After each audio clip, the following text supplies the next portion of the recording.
Selam arkadaşlar, kanalımıza hoş geldiniz. Bugün Hande Erçel'in dünya çapındaki popülerliğinden bahsedeceğim. 2020 yılında yayınlanan Sen Çal Kapımı dizisi Hande Erçel'in kariyerini yeni bir zirveye oldu. Dizide Eda Yıldız karakterini canlandırdı ve bu rol milyonlarca izleyici tarafından sevildi.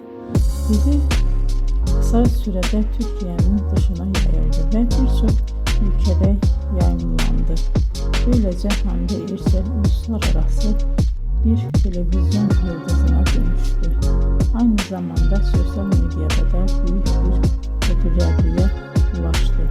Instagram'da milyonlarca takipçisi bulunuyor ve dünyanın en çok takip edilen Türk oyuncularından biri olarak biliniyor.